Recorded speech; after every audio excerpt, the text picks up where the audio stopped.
Welcome back, everyone. Welcome back to Phil's Recap and Review. This is going to be for The Last Jedi, the spoiler review. We're finally here to talk about this movie in spoiler form. It took a while to get all these awesome folks together to talk about this movie, and I can't wait. A lot's been already said about this movie, both negatively and somewhat positively too, and everyone has somewhat different opinions, or everyone has a general opinion of the shittiness or the greatness of this movie, and I can't wait to break this down with some awesome people to talk about what they thought. But we're not alone. We also have the live motherfucking chat. Oh shit, that was a lot of fucking effect right there. The live motherfucking chat. So please share your thoughts in the comment section of The Last Jedi, or if you're watching this later in the live chat if you're watching this live, or in the comment sections if you're watching this later. I'd love to hear what you think you'd like to see in episode 9 and what are some of your highlights or lowlights of this movie. But I'm not alone on the panel today. Tonight we also have, or this afternoon in the blizzard of Boston right now, we also have with us Big Daddy Matt. How's it going, Matt?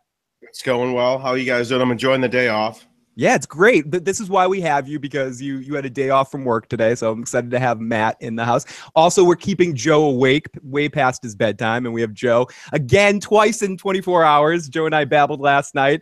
We have him fresh from some shots to talk about this episode. And joining us now tonight, really excited to have him. I put this guy off, so I felt bad because I was like, don't be part of the non-spoiler review. We're gonna do the spoiler review really soon, and then like a month later, we get the Bloody Talker, who's one of our awesome motherfucking chatters and also one of our amazing patrons.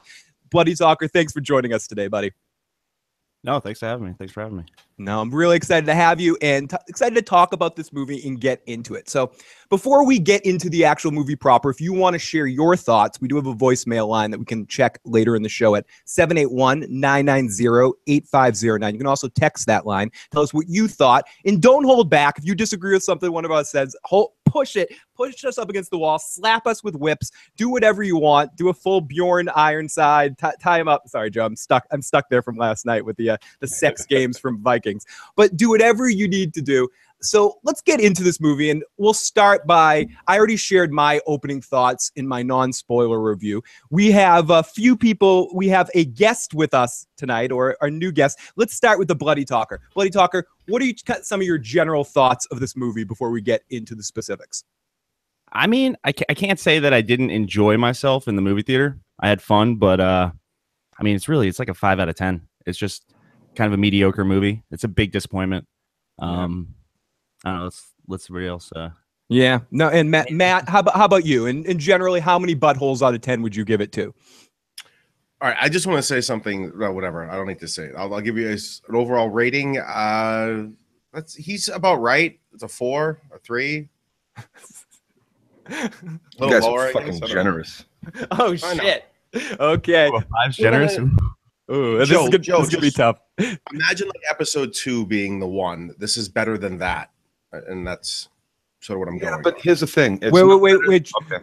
Matt, do you have anything else to say? So I want to get into. No, let me just say one other thing. This is really stupid, but let me get it off my chest. First of all, Joe, I think you and I saw the re-release of Empire Strikes Back when they put it in the theaters with the CGI in it. I just remember that like 10 minutes ago.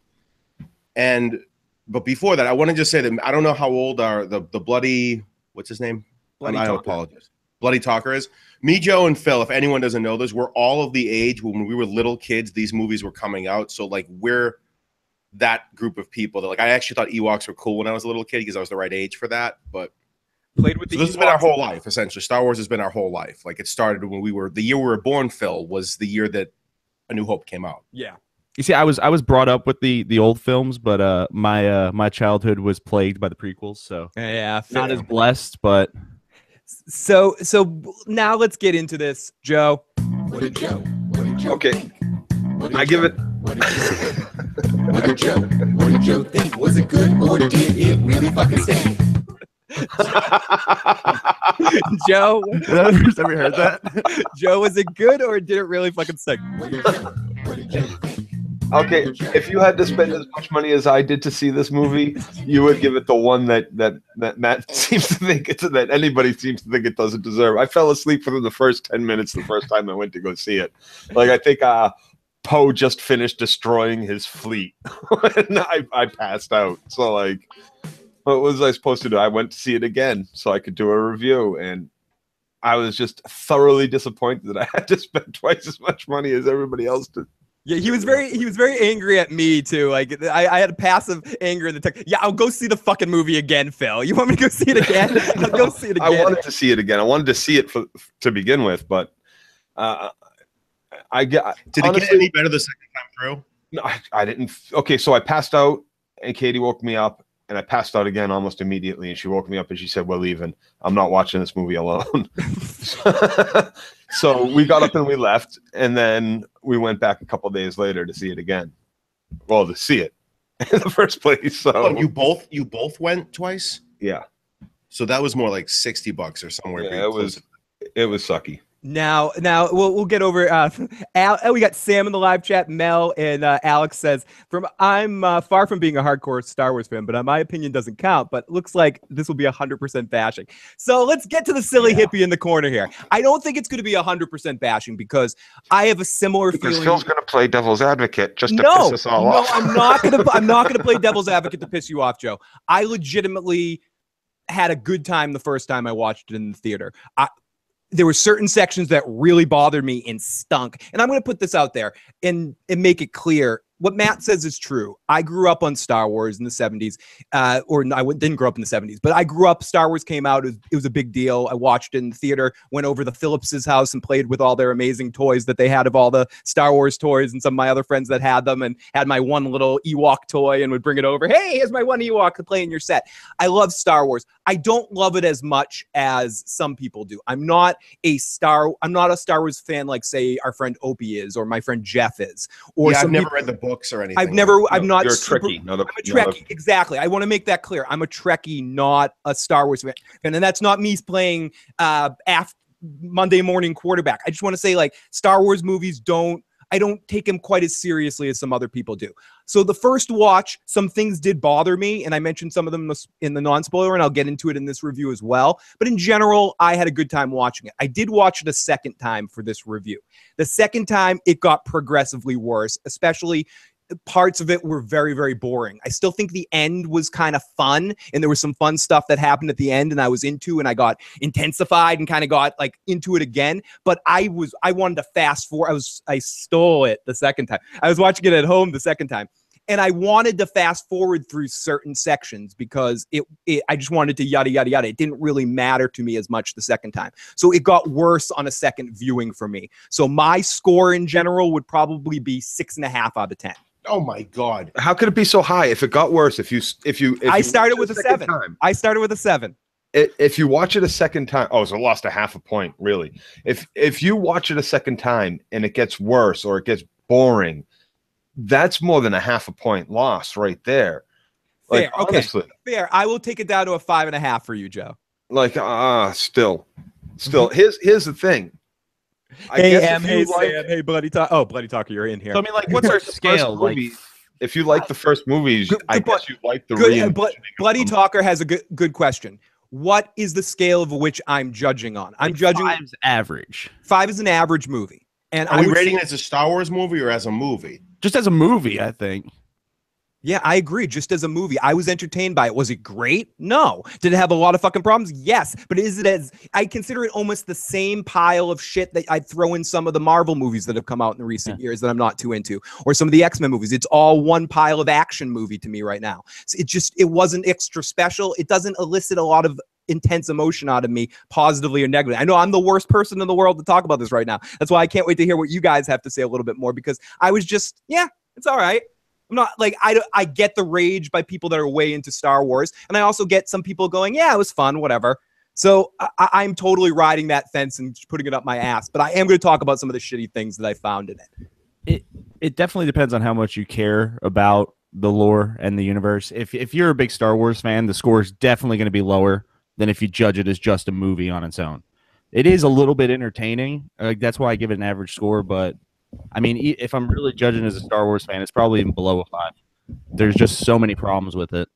See, I'm judging it as a Star Wars fan, not as a movie fan, as a regular movie fan. If I want to judge it as a regular movie fan, like Phil was saying, he's a more of a Trekkie than a Star Wars guy, and there are people that are more Star Wars than Trekkie. Me, Phil was saying this in another cast earlier. I'm a sci-fi guy. I'm a fantasy. I'm a movie guy in general, but like sci-fi and fantasy, that's my wheelhouse, so to speak. And I got to say, even on that level, it's not even that average of a movie. It really kind of blows. Your big bad guy is not a big bad guy, and your second big bad guy is just a whiny little bitch. And Emo Ren. like your big hero is a piece of shit who can't follow orders and gets everybody killed and then whines about it afterwards. Matt, So I was going over to Matt for a second to see if he had anything to add to what Joe had to say. He's 100% correct. And let's just get this out of the way, since this is the spoiler one. If you haven't seen it yet and you're watching this, like that's on you. The single worst scene in 8 movies is Princess Leia floating her ass Superman style. Fucking Mary Poppins. Of 8 movies, that's the worst minute and a half of them. I think that's honestly maybe the best example of how to destroy what could have been a really good scene. Like Kylo Ren's torn. He doesn't want to kill his mom, but he wants to live up to being Darth Vader. He hesitates. His wingmen take out his mom. Now he has regret on like his mom's dead. You know, he couldn't live up to what Snoke wanted him to do. So now he's got regret. He's torn. But no, she floats back like Mary fucking Poppins. And she died in real life. Let it go there.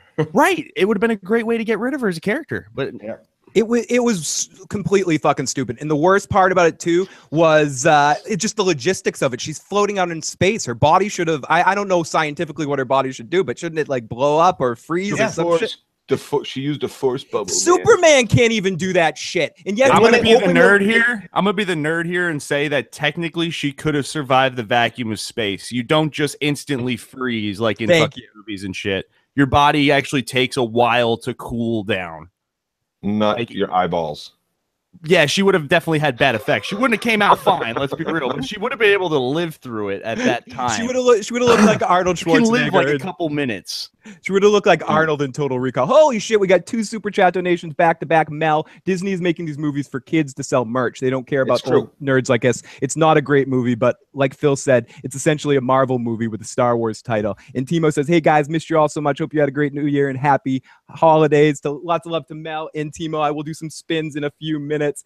Mel says the Leia storyline would have been much better if she hyperspaced into the ship rather than the chick from Jurassic Park. That would have been a good option too, having Leia say in that moment that since she was sick or fell or was still injured or something, that she would pilot the ship in that moment and use her force powers if we wanted to show her something. I also think as visually that scene was fucking silly, but it would have helped if they showed Leia do anything force sensitive stuff besides having the talk with Luke back and forth before that point. Which could have been all Luke. For exactly from that point to the way it was visually done though, Bloody said it, Mary Poppins in space, it looked really fucking silly. Half of what made it bad was making it silly. I could have dealt with something like that happening if it visually didn't look like Superman flying in space waving at the camera. and yeah, so stupid. Any other? And I would say my least favorite section, since it seems to be at the beginning here, we're going to talk about some of our least favorite parts here to start it off because it's the most popular thing to talk about this movie. My least favorite section in general, especially rewatching it, isn't the Finn and Rose stuff, which is generally really fucking stupid and fucking awful. And we're going to get into that in a second. That first time watching, that was my least favorite stuff. But now my second time watching it, my least favorite shit is Poe. Poe pisses me off. Is fucking annoying from beginning to end. And that whole storyline about chasing the ship and the bombing at the beginning all was a fucking giant jerk off. Visually, it looked kind of fun, especially the first time. So I was distracted by what was actually going on because I'm distracted like a kitty cat by pretty things that fly by. Whoa, whoa, whoa. but like watching it on replay, the only highlight part of that is when Jurassic Park girl puts the ship through, Laura Dern, puts the ship through the does the warp speed into the other ship. That was kind of cool. And then that old guy in the Huntwood Red October lens where he's going, fuck this, blah, blah, blah, blah, blah. But it's all very, very cheesy. I don't know. What'd you guys think of that section? Matt, what did you think of that section? Which section? The beginning part of the movie, Poe just in general in this movie. Oh no, the Poe thing's annoying. He's like a poor man's Han Solo, but he's terrible at it. Like, who's gonna follow him as a leader? I'm assuming. Especially now, especially going forward from that point on. Right, now that you have no more Leia, like, who's taking over? Poe. I think they're setting this up for Poe to take over the Resistance. Who's going to listen to him? How is he taking over the Resistance? Because he's learned. Orders. He's learned. I don't know. I just think it's stupid. But Bloody, do you have any opinions on Poe in this movie? Well, yeah, Poe Solo is a little forced and kind of annoying. It seems like he's just a little too ridiculous as a fighter pilot. Like, I'm all for him being an insanely good fighter pilot. That's fine, right? We had Luke and Han Solo do ridiculous shit, but it was still like ridiculous where it had a ground in reality where you could imagine like, oh, okay, I can believe him doing that shit. That seems realistic. That seems like what Tom Cruise would do in Top Gun or some shit. You know what I mean? Yeah.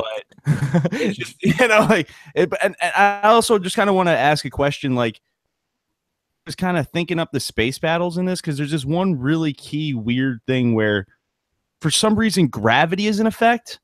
I don't know if anybody noticed that, like when they're bombarding the ships, they're like the plasma arcs and it kind of like falls like it's being I didn't understand how that worked. Yeah, and when then, they release the bombs. And then the bombs. How do bombs work in space? Right, if there's no How gravity. do you fucking have bombs work in space? Yeah, she's I don't get that shit.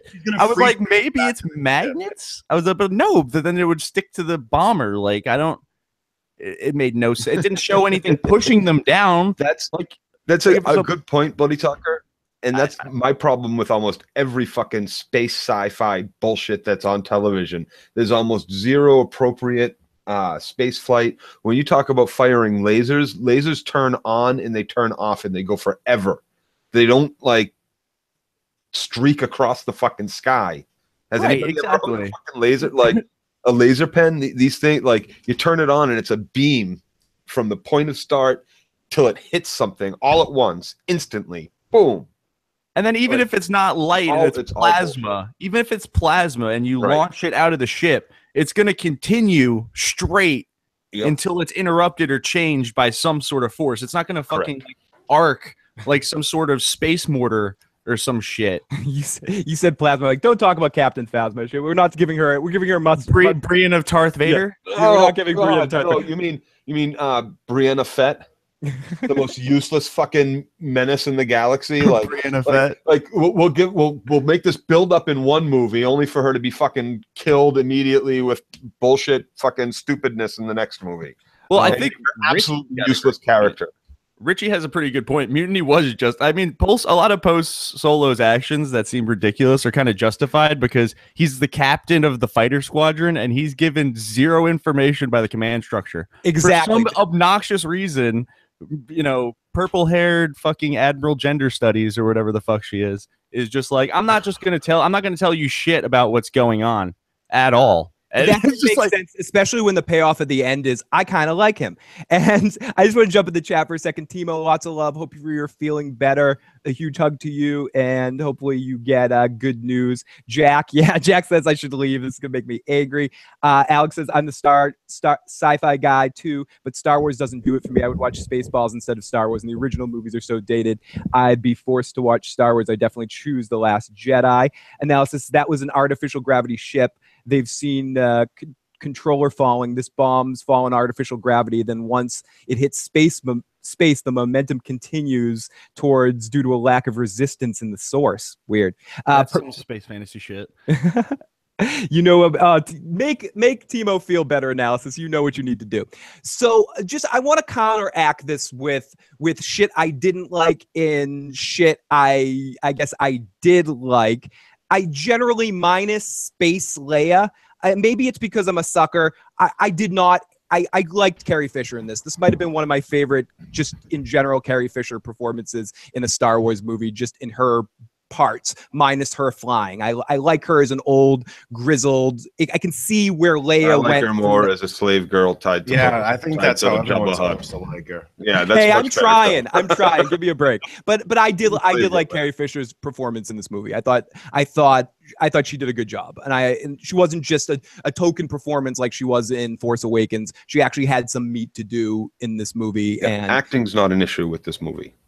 With me, it's not the acting, it's the writing, it's the macro writing, the large story, the small parts that make it up, the just stupidness of what they want you to believe takes place and doesn't take, like, and then like the blatant, like, what marketing are we gonna get out of this movie? All right, we're gonna make up this new little fucking, for all intents and purposes, Ewok, you know? So okay, and I want to go. So we got some of our honest thoughts. Talked a little bit about Poe, and talked about that beginning storyline with Leia and stuff. So I guess let's get to the other shitty part, and then we'll talk about Rey. Like there's one shitty part. Shut up, Joe. So let's get to talking about the movie. So let's talk about the Finn, Phasma, Benicio Torres, Rose casino trip thing that happened. Oh, I forgot about that. I wasn't completely sober when I saw the movie. That was terrible. I forgot all about the casino. Yeah, it wasn't good. What I did enjoy was the only part of this whole section that I enjoyed, just to talk about like the positives from it at the beginning. I think I liked the fight section at the end when everything goes to hell after the Star Destroyer gets smashed into, and in the final battle with Brienne and Tarth and Finn wasn't horrible from an action standpoint. It gave Brienne something to do. Sorry, Joe, I'm doing the devil's advocate here. Joe, what did you think of this section? It was awful, dude. I mean, come on. Why isn't every Jedi at every casino all the time? Like, you need to build a new Jedi Order. You need cash. Like, head off to the casino. Like, just, yeah, no. I really don't have much to say about this movie because it's just bad from start to finish. Okay. Like, honestly, it really is. I have no problem with the acting, the score, or most of the visual effects. But for the most part, like, that's all just crap. If the story's bad, it doesn't really, honestly, it doesn't build off of anything from the last movie. Tell me what builds off of it. Brienne Tarth was nothing to begin with. She's still nothing. Kylo Ren was a snotty little bitch who, help me kill you, daddy. Oh, now both my parents are dead. Like, it doesn't build off of anything. It builds off of shit, and the shit that it builds off of came out as shit that just repeats basically the themes of the first two movies almost. Like, there's so much. The parallels are there. And I want you to think Abrams can't make a fucking original movie for the life of him. Matt? This isn't Abrams didn't do this one. Who was Abrams it? didn't do this. Well, yeah, that's true. Which is why it's considerably worse than Abrams' mediocre movie. I mean, at least Abrams can stick to one plot line. I think this movie is like a prime example of great acting, great cinematography, great effects, practical and, CGI, and awful fucking writing and storytelling. Like, the whole casino planet is that's a deleted scene. Yeah, well, Angie, when you're in the editing room, you put that shit. Angie said it perfect in the chat. It was cringeworthy. It should have been scaled down to 2 or 3 scenes. Bang, bang, bang. Yeah, but how long are we watching? The zoom in as they were coming in and as they're passing, and then they get towed for illegal parking and stuff like that. There was no grit to it. And I'm an animal guy. The over the top, like, fucking the casino equals destruction of animals, and like the way it was forced into my ass was fucking ridiculous.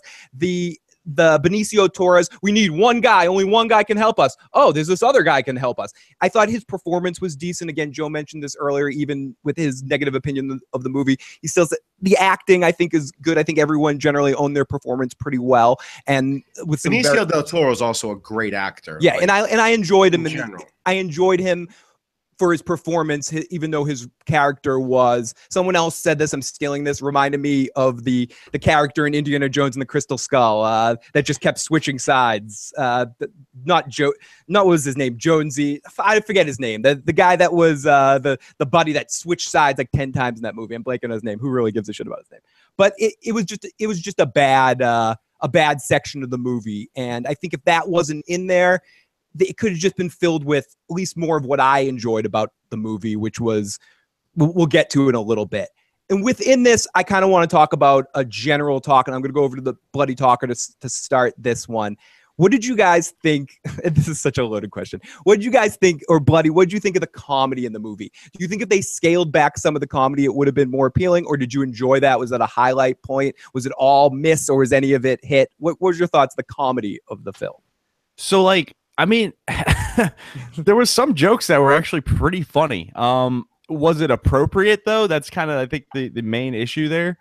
Like, what is it, Abanano or whatever pointed out, which is actually, I didn't catch that right off, but it's pretty good. The Canto Bite parking thing where they get thrown in jail is a Spaceballs reference. Totally. It's for the can't you read no parking. So I mean, then there was some good jokes. I laughed, but I just, like, the whole time I'm like, I'm feeling a little bit of dread for something bad happening. And then some asshole, like in the rebellion, just crack a joke. They just crack a joke while there's people dying. It's like a ship just gets blown up. That's like, what, 1,000 people or something, or a couple hundred maybe, depending on the ship. And then it just, let's just tell some jokes. And it's just inappropriate. It ruined, I think, the general mood of the film. I mean, they could have cut out half the jokes and then just kept some at key points that were good. You know, I mean, comic relief is important in a show that gets dark. I mean, in a movie that has to go to dark places. And there was jokes in Empire, but they didn't feel inappropriate. You know what I mean? Sorry, I was Snoke telling Dark Helmet. I mean, Kylo to take his helmet off. After all, oh fuck, that's funny. You're making faces under things. So a lot of Spaceballs references in the whole thing.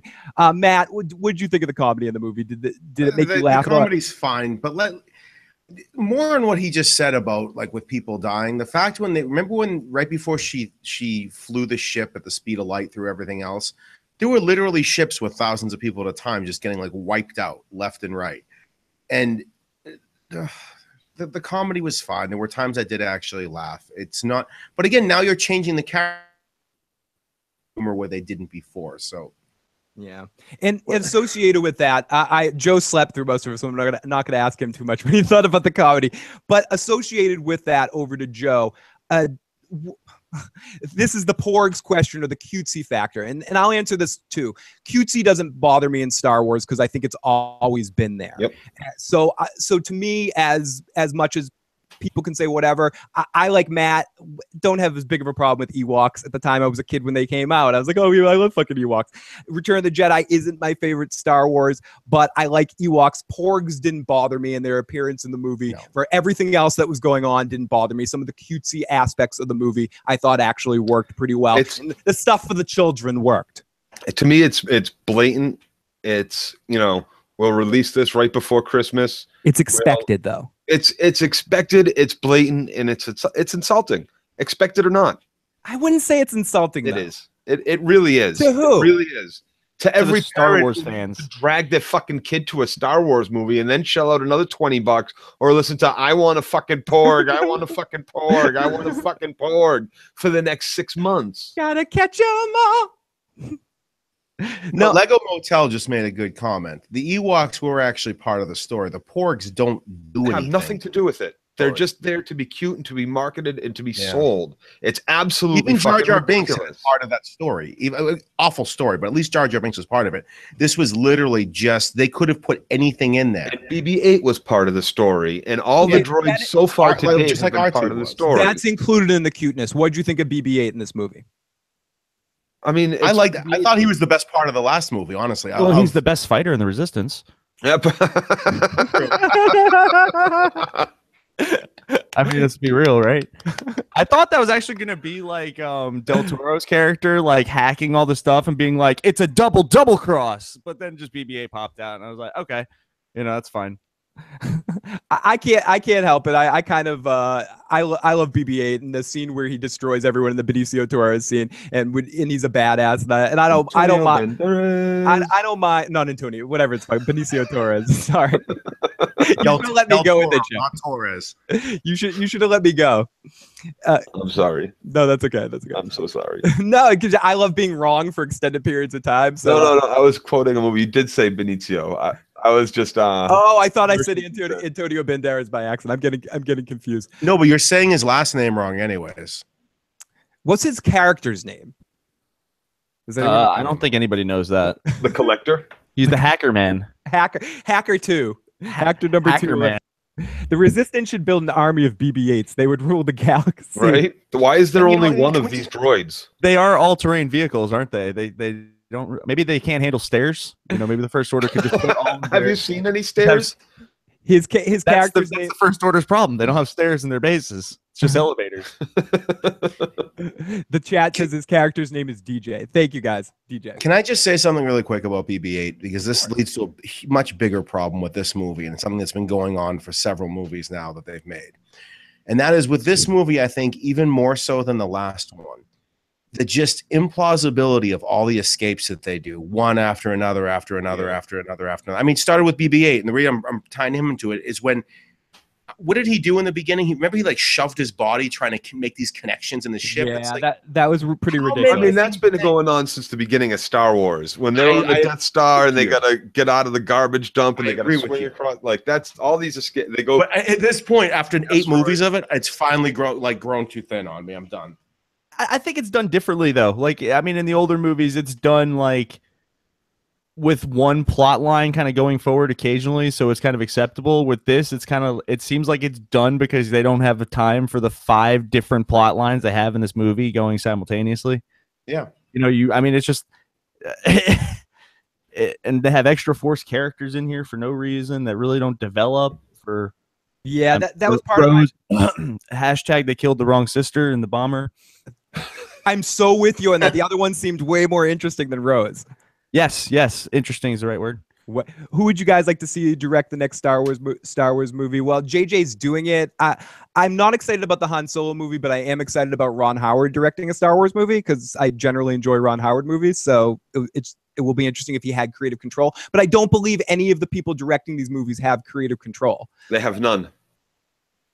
They have none. It's I Disney think they have more controlled. than you think, though. I think they have far less than we think. what was J.J. it? Abrams is supposed to be in control of everything all the time. He does all the decisions for everything right Joe, down. To in fairness, I agree with you in some sense, Bloody Talker, because Ryan Johnson, he did have some sort of his own control to make what kind of movie he wanted to make for good or for bad. He did, and he was almost able to kind of like hijack the plot line, really. Like, he kind of just came in and was like, hey, I mean, he even had Kylo Ren tell the audience basically, you know, kill the past if you have to. Yeah. You know, he's just taking everything that was in the previous Star Wars that the fan base, you know, the big fan base grew up with, and he's basically killing all that off so Disney can just have their way with the universe however they want. They're just like, okay, we have the formula, we have the name, let's just burn the history down. You know what I mean? Kill it if you have to, and we'll restart. Yeah, Because our new audience doesn't really give a shit about the stuff that was made in the 70s. dude, and that was almost the theme or the message of the movie with what Kylo Yes, says later in the movie. exactly. Burn the past. Fuck all you old Star Wars I fans. don't We're going think to the that future. was coincidental. I think that was very intentional. Yeah. Very good point over there. So okay, we talked about cutesy. I think we all mentioned throughout this a little. I generally like the action. I thought the movie, from a pacing standpoint, for the way it was put through, kept me entertained and kept me watching it. I was a little bit more bored in the second time because I was less invested in the silliness that was going on screen. But I think generally, at least 3 of the 4 of us could probably say we had at least had a good time in the theater watching it, right? Nah. Matt, man, Bloody said he did. Whatever. I mean, who doesn't have a good time at the theater? It's very hard. I think I can count on my like, even when I fall asleep, you know, I've already eaten like a $5 bag of popcorn and a half a gallon of Coke. How's that not a good time?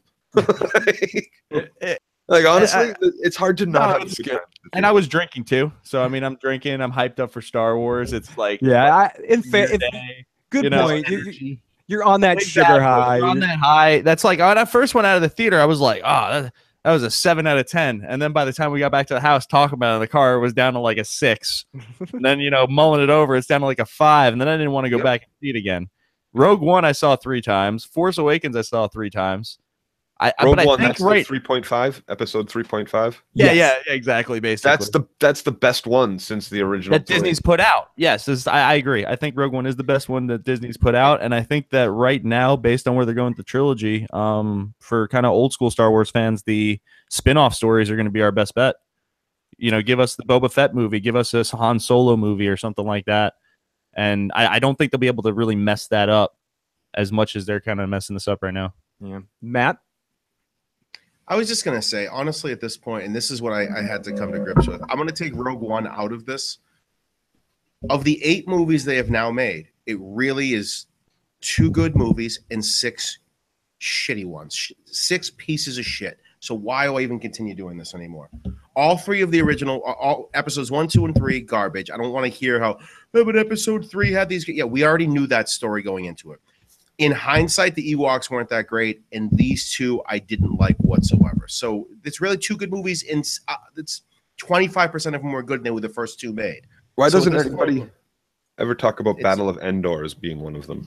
Oh, yes. I like that movie, Joe. that's like a Rogue One. That's not really a Star So Wars movie. before we trail off, I do want to talk a little bit I about. want to talk about the Force. The Force has to be talked about in general. No, we're going to because talk the about Force is because the we worst haven't part. got to these 2 characters that we're going to talk about here. And within this, feel free to mention Luke, and feel free to mention. I was hoping we weren't even going to talk about any of the Luke stuff. It's just, I mean, I think the main issue is like Luke follows the classic heroes formula arc. You know what I mean? He follows the whole thing of like struggling, learning how to become like what he needs to become, having tragedy strike, ups and downs. I mean, I'm not a story writer, but he follows that general storytelling arc, and it has a good pace to it. Breaks that shit in half. She's fucking Daenerys Targaryen to the hero circle. You know what I mean? Just breaking the wheel. It's just they completely. I mean, she's unbelievable as hell. I mean, she's one of the most ridiculous characters I've ever seen in a long time. She just knows how to do everything.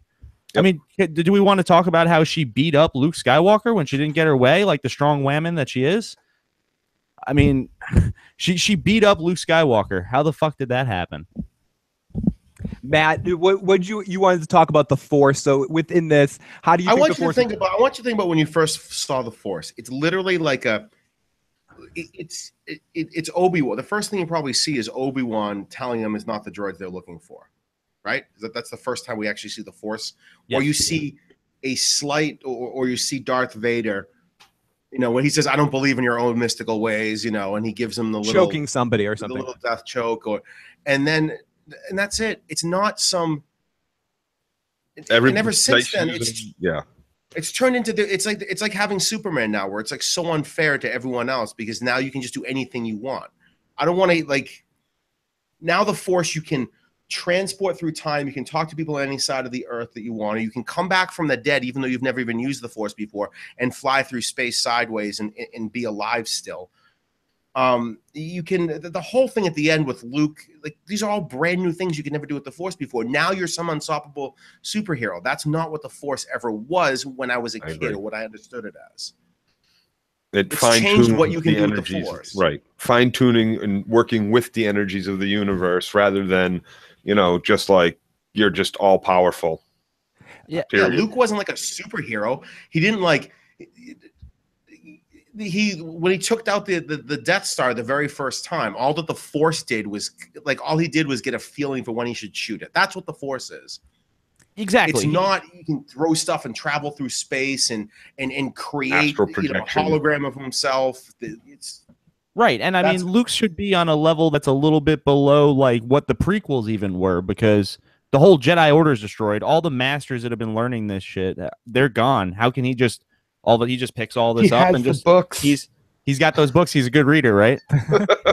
Exactly. To go out on what Bloody's saying, he was older when he started training. They thought Anakin was too old in the Old Republic, and Luke started training when he was 20 or something, whatever it was, 18 or 20. And the most we see is Yoda do some backflips, use the Force to be able to move well, and maybe throw some things. That's the most we see there.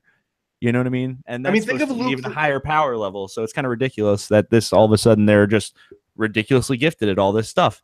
And it adds any When Luke was in Return of the Jedi and he showed up at Jabba's place,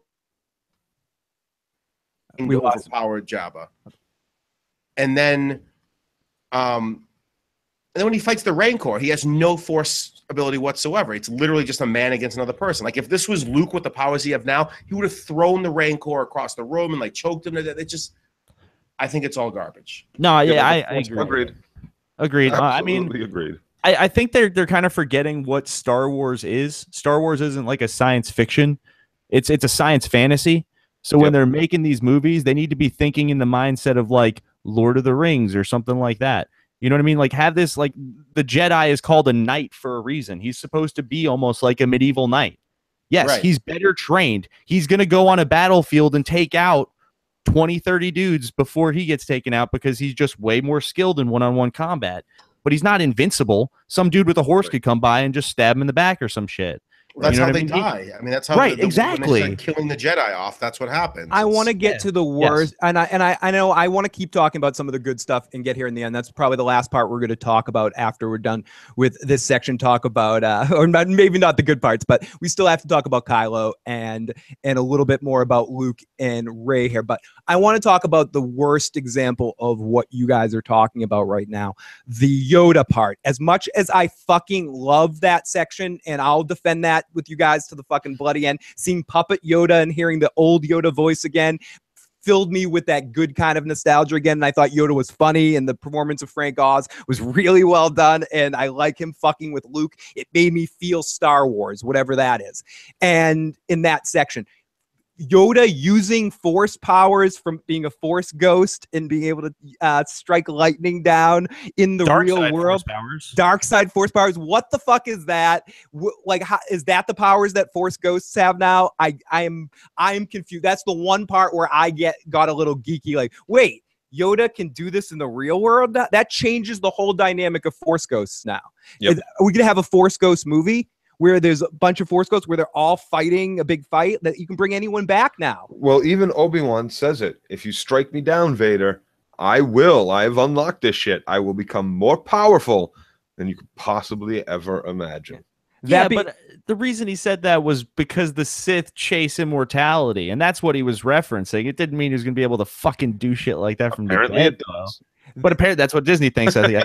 Why didn't Yoda show up and just like why don't the Jedis just fight from beyond the grave all the time? Right? Matt, if he go to where Snoke is and just force lightning him anywhere, he'll just zap on it. That being said, I just want to make it clear that was my favorite scene in the entire movie. I fucking loved seeing Puppet Yoda, and he was funny as hell, and I was cheering like a little kid in the theater. And both times I watched it, that was my favorite scene. And in general, seeing Mark Hamill get a meaty role in this movie and not just be a passive force, and again a cameo. I said the same thing about Carrie Fisher.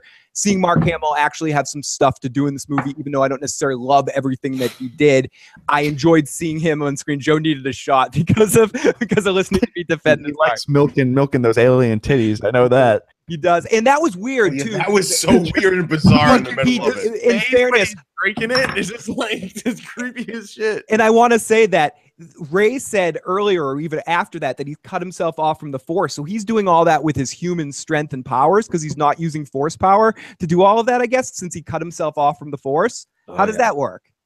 Because he's just you just remove the midichlorians from yourself. Well, I mean, I like what Mark Hamill said. Like, he just was like, I remember Mark Hamill reading the script, and he was just basically like saying, like, who is this guy? I think you say, like, who is this guy? Luke Skywalker was like the most optimistic guy in the galaxy. He wouldn't just go live on an island and be a hermit that's basically suicidal and just cut himself off from everything and let his sister just have to run everything. He wouldn't let his sister just have to struggle by herself. Hey, man, 20 years will fuck a person. He's just gonna 20 years. I just took one of my favorite characters in my childhood and make him milk cow titties and become the best Olympic high jumping, spear fisherman I've ever seen. Yeah, and awesome stuff, buddy. And Angie says, yeah, Ghost Vader should appear at some point in time. Why didn't we see Hayden Christensen show up? I want to see some Hayden. No, I didn't. Episode 9 won't make sense. He wanted to. I kind of did. No, he wanted to, and Disney said no. Oh, did Disney say no? They said they don't like sand. Dude, that is awesome that they said no to him. Like, get the fuck out of here, asshole. So I want to get into another section that I liked, and feel free to cut it down when we get to this. I generally did like emo Ren there. I liked Kylo Ren in this movie. I thought Adam Driver did a good performance, and even with Rey's ridiculosity, and what I'm talking about, it's not necessarily his whole performance. And the force powers are silly and all of that crap. But the scene with Snoke, and I know a lot of people are pissed off about what happened with Snoke. I actually laughed at that, especially a second time watching it. It's just kind of a hilarious way it all comes together. And Andy Serkis, what'd you guys think of Snoke's character in this movie and the bit part that they had him in before I get into this? You guys have any strong opinions on Snoke either way? It's tragedy. It's just such a waste. I mean, it's such a waste of a character. And so all the hype, all the build up for this guy, and he just gets taken out so easily. It's just, yeah. I mean, I laughed when it happened. I thought it was going to be like, maybe he's just like a projection or something, and he's just not real. And then when Hux walks over to him and his arm or something just falls off the thing, I just chuckled again. I was like, oh, he's dead, Jim. Yeah, he's dead. Yeah, no, even the last movie, you heard me say it, I thought Snoke was fucking stupid. I thought just stupid right from the very first sight of him. And they did not let me down. He remained stupid, weak, unbelievable that he was even in power to begin with. And where did he come from? I don't understand. He was able to talk Kylo Ren into killing both his parents. Like the worst part about all of that is on rewatch, you hear Luke talking about, or I didn't notice him the first time, Luke talks about when he's telling Rey the story about it. He's just like, and then Snoke had already got to him. And I started screaming at my screen. So, but how did Snoke talk? Like, when did Snoke get involved? Did you start training Snoke? Did he just show up and start hanging out in the Jedi temple? Hey guys, what's going on? Like, as far as we know, when Vader dies, that was the end of the Sith. And if you're going to, he had Sith. He's not a Sith. This guy isn't necessarily a Sith. He's just another dark Force user. It doesn't have to be a Sith. He can be he's not have to be like that order of the Sith. Right. He's a different order of something. The Knight of Ren. He's a dude that knows how to use the Force for his own benefits. I mean, it could have been a bunch of cool origin stories, but Disney was just kind of like, F you, sorry. We'll do a cartoon. We'll do a comic book. Is this old Sith Lord? Is it this guy who we thought was dead is not dead? Did he actually train Palpatine? Did he fight Palpatine and lose and go into hiding? All of it. Yeah, no, he could be any of that. None of it. Some guy. Fuck you. No, he's dead. He's dead. He's dead. He's dead. Kylo is your enemy, which leads us to talk about Kylo. And what I was going to say about that, all of that ridiculosity aside, I enjoyed the fucking battle with the guards in Kylo and Rey. It was fun visually. It was kind of cool with all the redness going on and shit. I actually enjoyed that scene and fucking shoot me. So I don't know what you guys think of the action part of this whole element. The way he used the lightsaber to kill Snoke, leading into that big battle with the two of them fighting. Any enjoyment out of that, Matt? Yeah, that was fine. It wasn't great, but it was like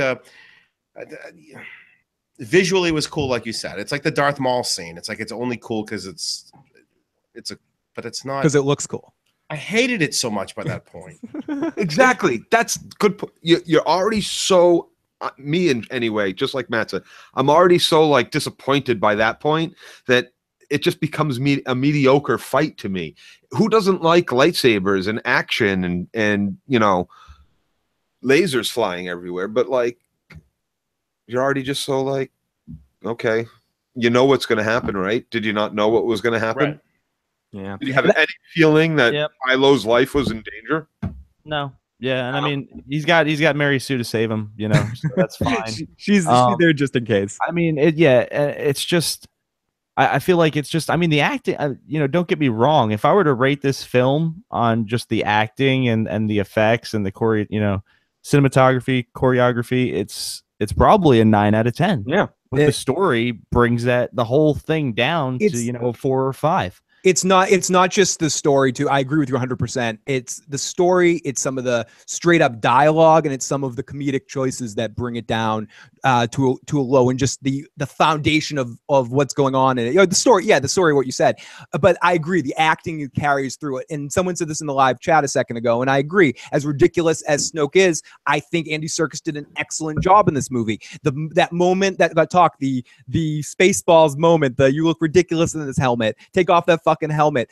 I laughed out loud. I thought that was good humor. The movie, shot its footed despite its face, whatever that fucking expression is. At a couple points where humor worked in naturally to the story they were telling, and Snoke manipulating Kylo that way and pushing him, I thought was a good tactic that the movie used. And I could. I enjoyed it. I'm with Phil on this. I did like how they actually killed him. I just thought it was ridiculous that they killed him in this movie. Like, they should have waited. They should have led this into it and led this thread into the next movie. I think the biggest issue with this overall trilogy is just the fact that we have to focus on Kylo and Rey, and it's just like they can't make up who's the main. They can't figure out who's the main character. Like in the original trilogy, we had Luke. Luke was the main character. Everybody else was a secondary character. Right? If they weren't with Luke, they were off screen. If Luke was off screen, it was for very small portions of time. You know what I mean?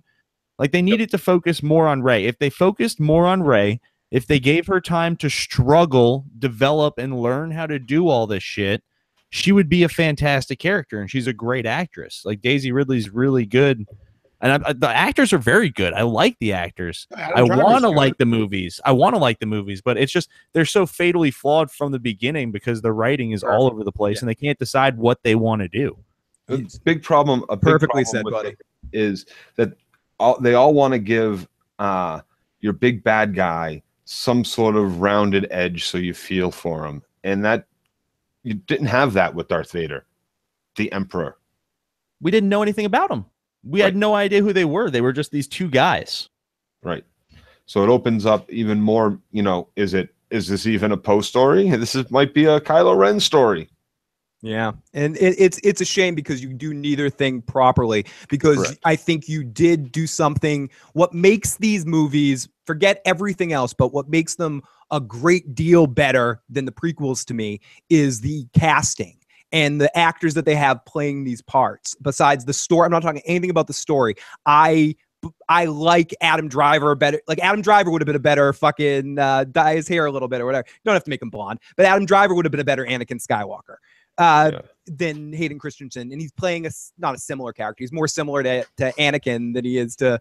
I know they're the same person, but he's more similar to whiny Anakin than he is to, exactly like whiny Anakin. The whole take your he does it better though. He does it better than way better than Hayden did it. Right. And let me answer this one question real quick. You don't necessarily need to have one main character, but the story does have to focus mainly around one person.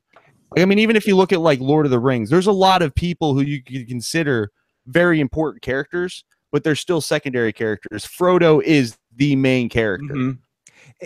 You know what I mean? Like, and that's why the movie works, because there's a narrative flow that follows that one character. Yep.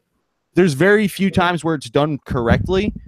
Like with Game of Thrones, you have multiple main characters, but whenever a chapter is being told, it's only following one main character at a time from their perspective, and then it has to switch because George R. R. Martin understands how to write a story. It has to follow that one main character when he's telling that narrative, and then when he switches to another main character, that person becomes a secondary character. Bloody.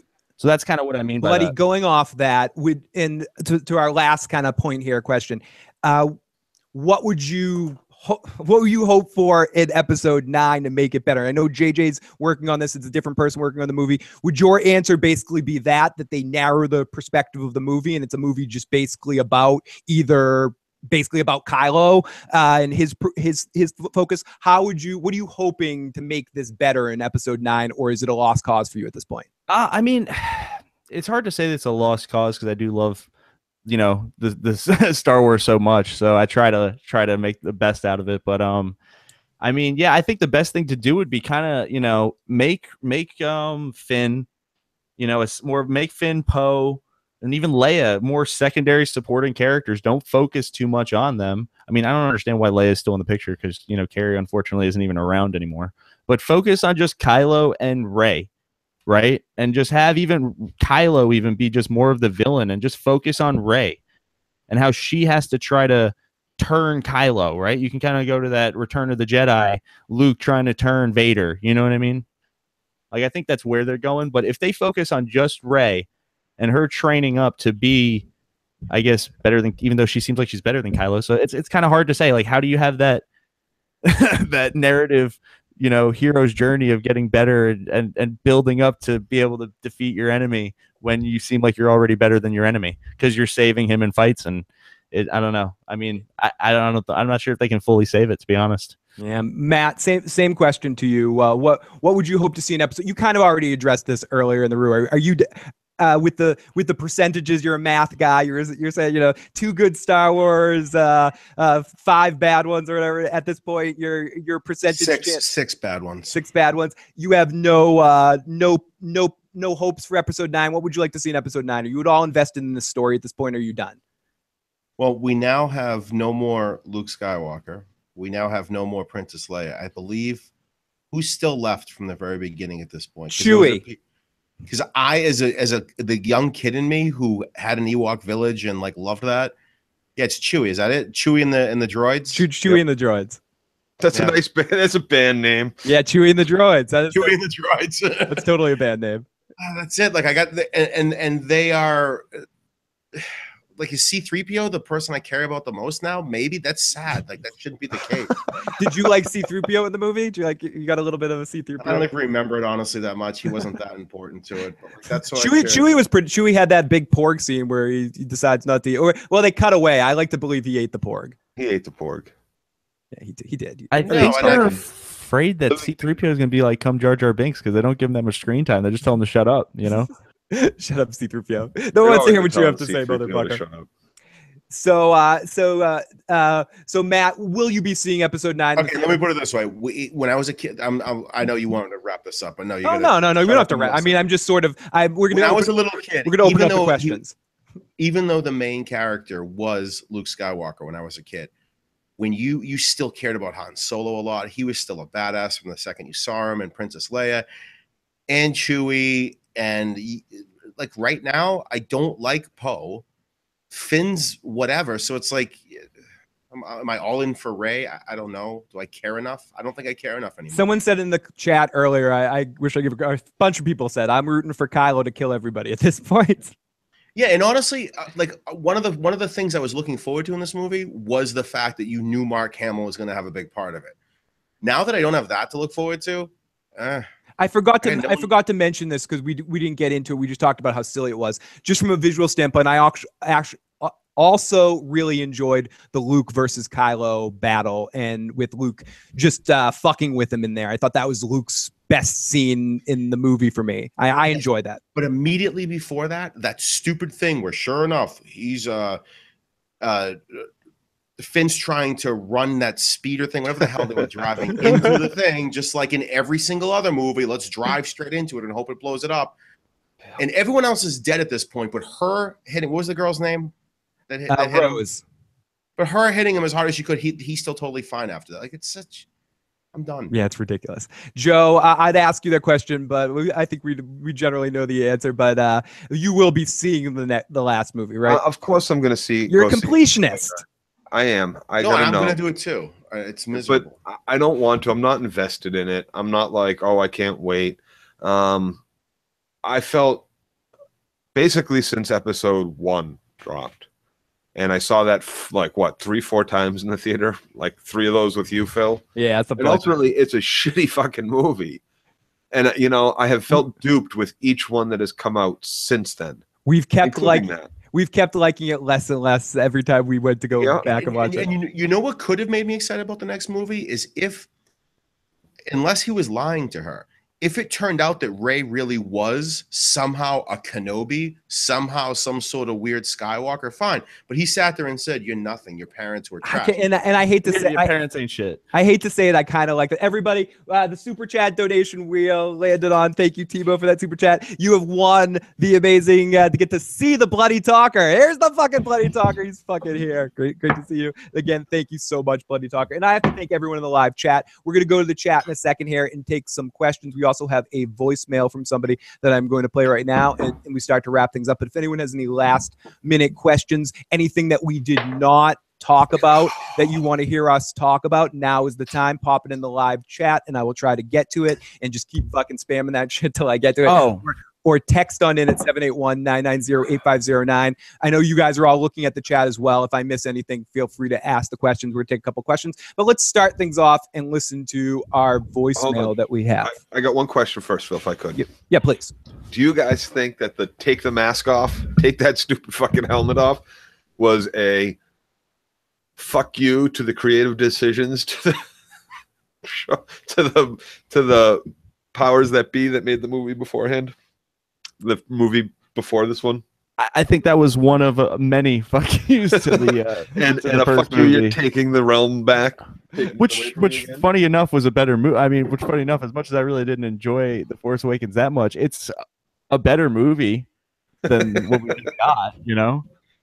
I would agree with that as well. I enjoyed The Force Awakens more. So here we go. Let's listen to this voicemail and see what this person has to say. Hey guys, love your show, Phil. You're such a chill guy. Always looking forward to hearing your opinions. Speaking from an extended universe's fans perspective, this is probably going to be a really unpopular opinion, but I'm going to give it a 7 buttholes out of 10. Yeah, the Force was fudged up, but strictly speaking, when you think about it, the Force is basically whatever the writers want to make it. All the lore has been pretty much thrown out. There is no coherency to it anymore, I guess. Yeah, that's probably the best way to put it. There were more than a few parts that were fudged up, especially with Canto Bight. There's no contest there. But here's the thing that I think everybody's missing about the film, and especially its director. The entire thing is supposed to be subversive when you think about it. The first scene demonstrates this perfectly, right? Like Luke takes the lightsaber and throws it away. I think that sets the tone for the rest of the movie. In fact, Emo Ren himself said, burn away the past. We don't need this shit anymore. I think that's probably what the director was trying to go for. I think it's also interspersed with some really good callbacks to the original trilogies as well. Like the best one is like my favorite shot where it shows Luke and the twin sons. I practically gushed over that. That was great. Yeah, it was great the first time too. Yeah, but I'm defending the movie here. I get it. It's probably unpopular when I say this, but I'd probably put it up there in my top 5 favorite Star Wars movie. Probably at the very lowest, though. Anyway, y'all stay frosty. Awesome message there. And I'm pretty sure everyone in the live chat, everyone in the panel might have a comment to that. Let's go to the Bloody Talker first, then we're going to go over to Joe. No, I think it was pretty fair. Just kind of think how I felt when I left the movie theater, but then after I really kind of thought about it and I think got over the nostalgia trip, I had a lot of problems, too many problems to rate it that high. Yeah. I was gonna rant about Luke Skywalker's ending there, but I'll save that for a little later. Joe, do you have any comment on the voicemail? Yeah, no. I'll let him have his 7-side buttholes as long as they're filled with something, uncomfortable. Good answer. And I'm pretty sure Matt has Matt's going to absolve. No, I forgot when he to continue what he just.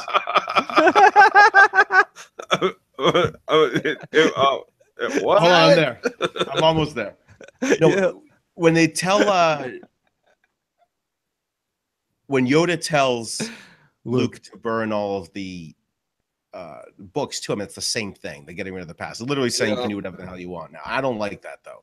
Yeah. Over and over again, they had to say it just to make sure you fucking understand it.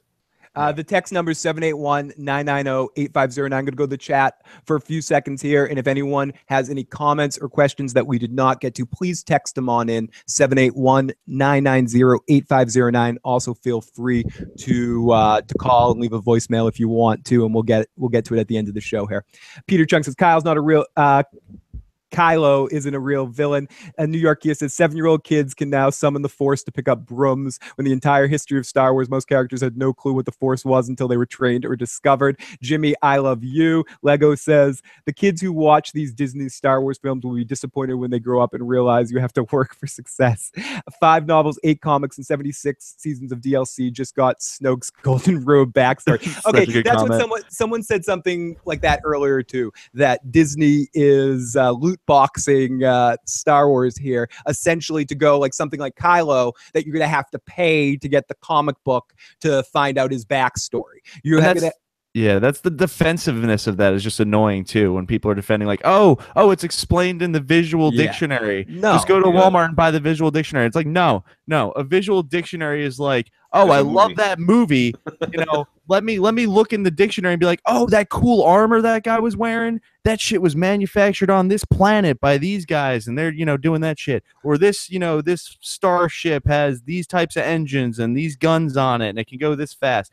That's what a visual dictionary is for, not for telling the story that should be in the movie. Yeah, it's not how that works. It sucks, and it's one of those things. Just like everything with these kind of tactics, they creep in kind of neat. Like Star Wars, the first Star Wars movie did this. Star Trek movie did this, and it pissed me off then that the ship that Spock's flying on to start the whole Nero fucking bullshit was actually built by Data and Geordi. But they don't show that to connect the fucking movies. They just have him have this ship out of nowhere. The dude that's the villain in that movie was in a Klingon prison for billions of years. Not billions of years. That's billions of years. A long fucking time, and built up this rage, and that's why he's the person he is. But they didn't show that. You had to buy the fucking comic book to see it. And the Batman, with Batman movies, with the Christopher Nolan Batman movies, there were comics that bridged the gap. That was all right, but it's that first step into, now you have to see a whole movie to learn about, you have to see a whole animated film about Snoke to learn where he came from and how he influenced this, and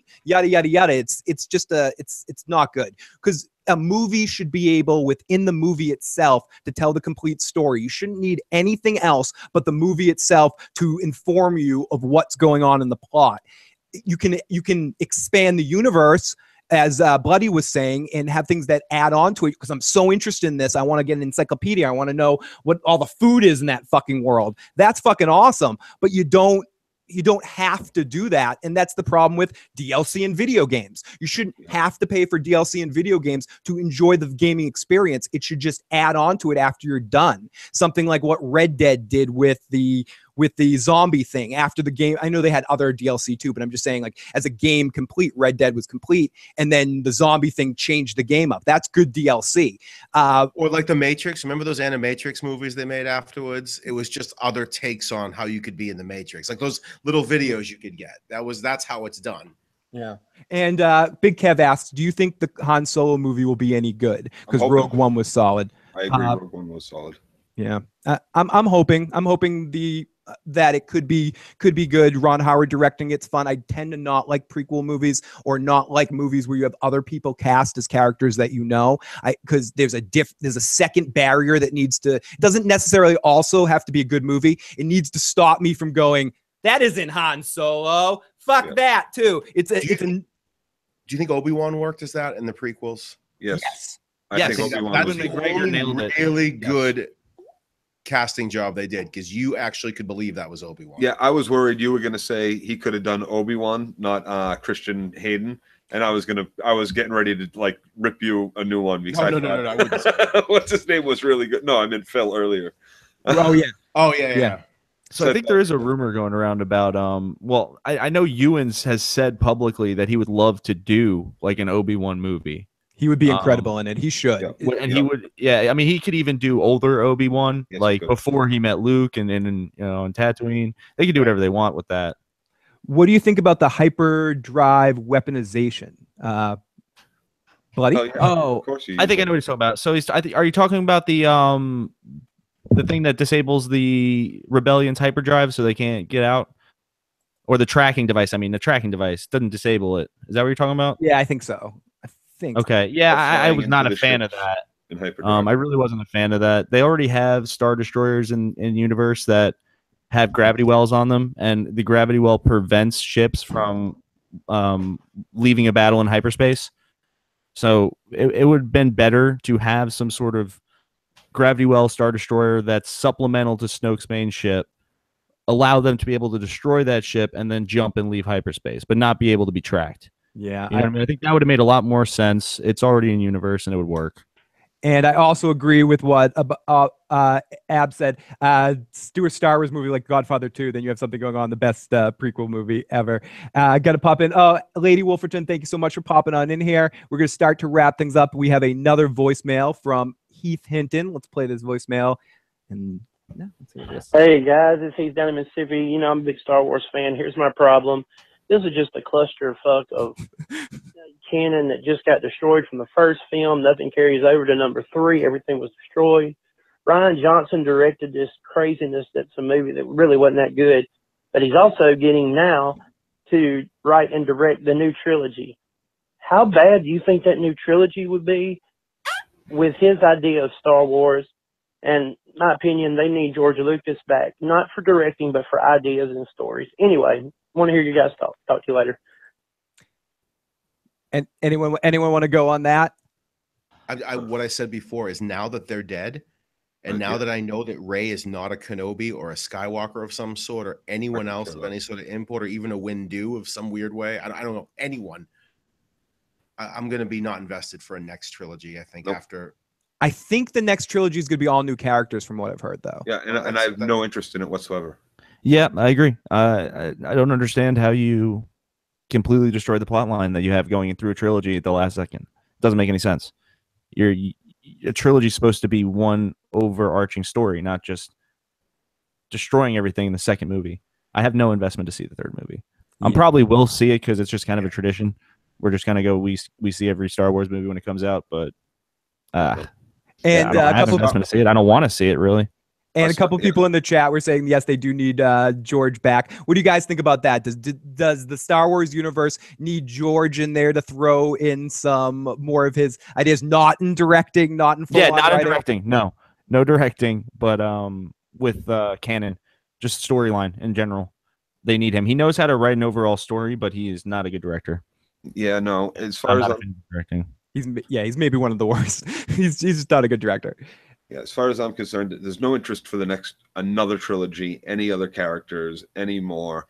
The last trilogy, this trilogy, they progressively sucked and sucked worse and have ruined something that millions of people had beloved throughout their lives. So but I don't see my question, what's to invest in a new thing. Joe, not and I'm not challenging you on this, but just in general, for a final point, is Star Wars in a no-win situation though? It's at this point, the way what Disney is doing.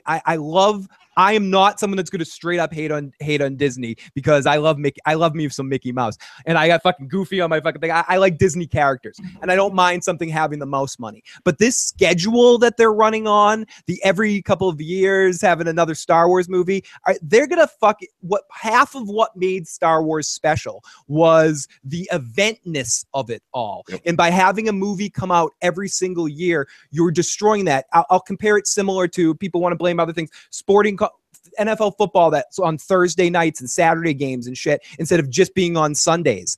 It's when you make something special on a night of the week or something and you just keep giving your special. It's the Eddie Murphy cracker joke again. Oh, I just got the same old cracker. That night. It's not special anymore. It's Star Wars. It's Disney shooting themselves in the foot, not because of creativity, what they're doing, but because of this pace of which they're putting out movies. Fans, go ahead first. Yes, they are shooting themselves in the foot. No, they're not. I don't think they are either. Because I don't think for a second that Disney bought this because they have any sort of interest in keeping the Star Wars story or the canon. Okay. They are just milking billions out of this. They're going to get it. And as soon as it's run its course, they're done. They don't care. The money for whatever. Then they have Disney. Then they have the Disney park at and they can have people go and they have the rights to it. Sorry. If they get $10 billion in 10 years, what's the difference if they did that or got $10 billion in 20 years by stretching it out? It doesn't matter to them. They'll milk it for all it's worth. And then see, I think the yearly thing is the best thing about it for them, to be honest. I think it's actually probably intelligently really smart move, because think about it, it's going to be every year around December 14th is going to be a new Star Wars movie, and that means new toys on the shelves right in time for Christmas every single year, and it'll run out. It's not a coincidence that's happening, I think their best bet is that the best bet. Come on kitties. Sorry. What is wrong? Lego set. Yeah, I thought you were more asking shoot me in my foot. Not that they shoot themselves in their foot. Joe, are you gonna? Yeah, no, but they're gonna trash the Star Wars. This trilogy doesn't have a hope in hell of being good. And no New The Hope. best bet. Yeah, yeah. There's no New Hope. Sorry, Joe. Sorry, Joe. I was late on this. Nice. Yes. The best bet they have, I think, for me at least, is I'm one of those assholes who's gonna go watch every movie in the Me movie too. theater. I'm like that too, So, buddy. I'm going. I'm opening one of the night every guys year. who's going to be encouraging the shit movies that they keep pumping up. Be like, hey, look at the sales, man. It's good, and I'll be like, it's gonna be kids and people who were pissed off and taking their kids. You know what I mean? Like the older generation who grew up with it's not going to like it. The kids aren't going to really care that much. They don't really understand storytelling that much. And that's where I blame the parents. Stop bringing your kids to see shitty fucking movies.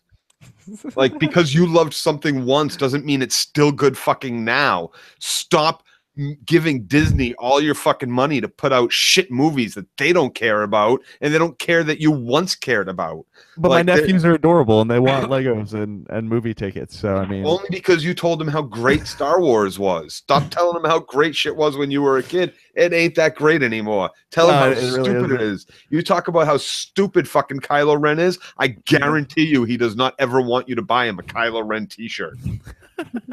Talk about what a sniveling little fucking brat they all fucking are. That they can't. That these movies are stupid. Point out the plot flaws for them and make them better people and better consumers of entertainment product. And maybe our TV will get better as well. They'll stop giving us all these fucking tropes, all these cliche fucking moments. This is on the parents. This is on the parents.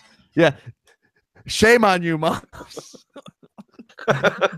No, and you're right, Joe. Because if the parents stop taking them, the money dries up. They won't make them. Facebook. Yep. Your shit post on Chewbacca Mom's Facebook. It's your damn fault, Chewbacca Mom. Like they blindly love it. Downvote. It's just Joe. You're ruining Star Wars.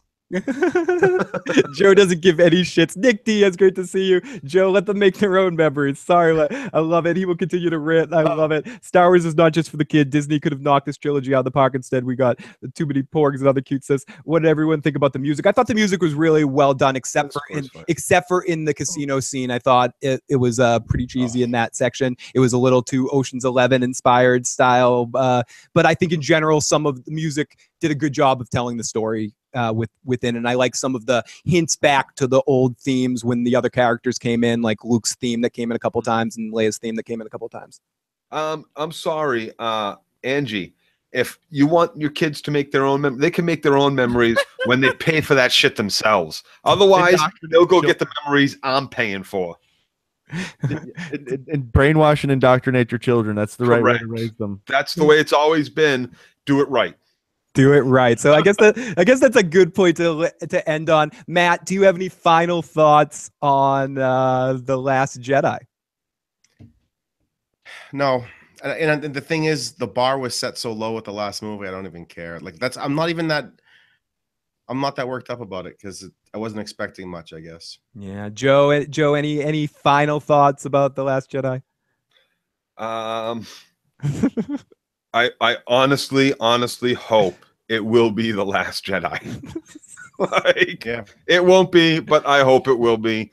And for me, it will be. I will not go see any other trilogy that doesn't have anything, or any other Star Wars movie that doesn't have anything to do with my original characters or somehow fit in like episode 3.5 did, or even, hell, Battle of Endor. I mean, I was a kid, so yeah, and that's a shitty fucking movie, yes, but I was a kid. And do not watch it now. It does not hold up unless you're 4. I loved it, though, as a kid, too, Joe. Bloody, any final thoughts about the film? Probably my biggest disappointment of this year. I think, honestly, it's something that could have been saved, too. You could have made several changes, not even major changes with the film, and it could have made the film much better. You know what I mean? Slightly change Luke's attitude. Instead of throwing his lightsaber over his shoulder, be like, all right, let's get to work, Rey. And then start having her train and actually struggle and learn how to do this shit. So when she goes and fights with Snoke in that throne room, well, not with Snoke, but his guards, there's an actual struggle there, you know? There's actual something to overcome for her to actually have a journey, right? Change the space battle a little bit, and that would have been fine. I would have been okay with that. I mean, it would have been the best thing, but I could live with that. Get rid of the whole Canto Bite thing. Fire Rose. She wasn't necessary.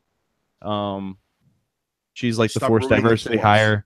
Yeah, exactly. And then Luke, exactly. This is what I wanted to rant about real quick before we're done. Do it. The whole thing with Luke is fucking ridiculous at the end. The X-Wing is sitting right there. Have him lift that shit out of the fucking water like on fucking Endor. Let him jump in that thing, fly over to that ice planet, take out a couple of those walkers. You know what I mean? Let his thing get shot a bit, have him have to land it, have him and Kylo start actually fighting it out. You know what I mean? And everybody's going through, just escaping the same way they did. Rey can, open up the secret passage. You can have the stupid salt foxes or whatever they're doing, do their thing. But he's just kind of defending as the whole army's fighting Luke. You know what I mean? Like, Kylo fights him alone, can't beat him. He calls in all his dudes, and Luke's still just that powerful.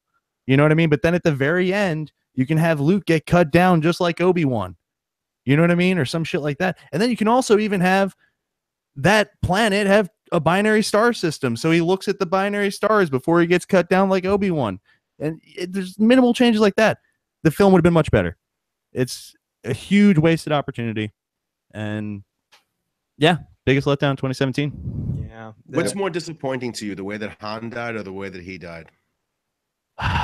Definitely the way Luke died. And the way Leia didn't die.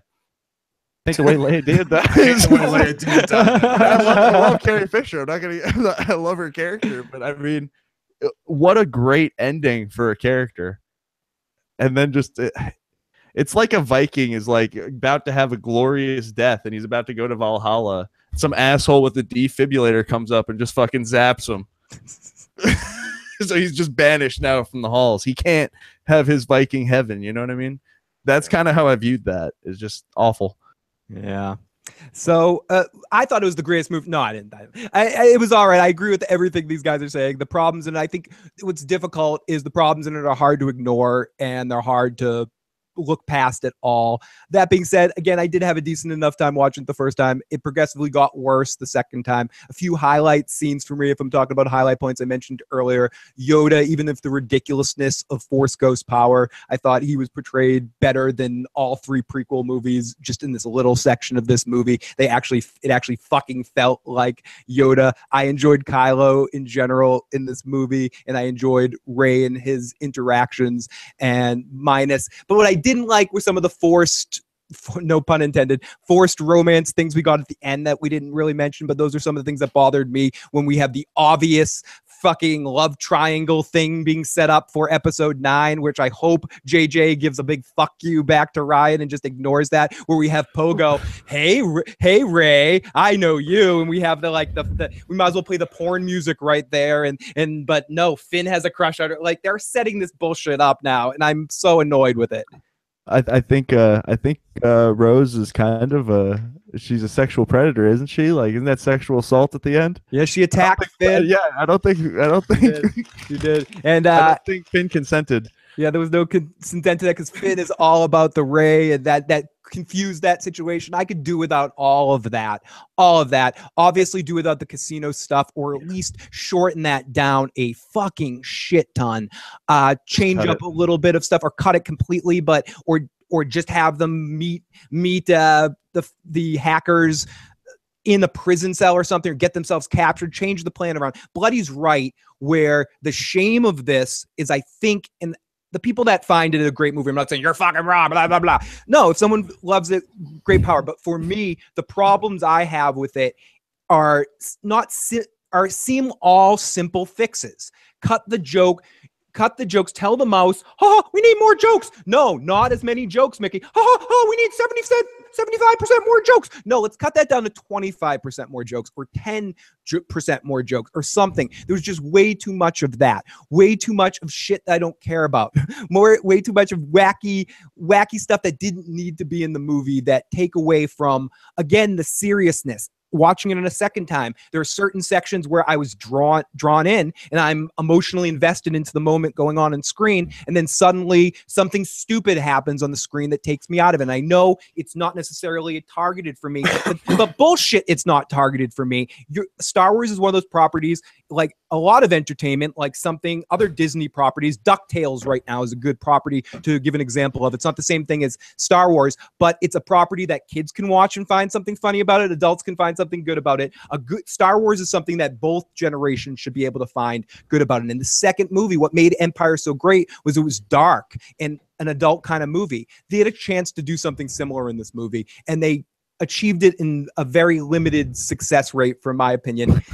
So it's a shame. I agree. It's a disappointment. Yeah, but what movie did George Lucas make more money on, Empire or Return of the Jedi? The one geared to adults or the one geared to little kids? And the answer is probably Return of the Jedi. Oh, it's definitely Return of the Jedi. It's definitely Return of the Jedi. That's the formula, sadly. What was your marketing? Your marketing objects for Return of the Jedi was AT-ATs, Tauntauns, and what? That was it, right?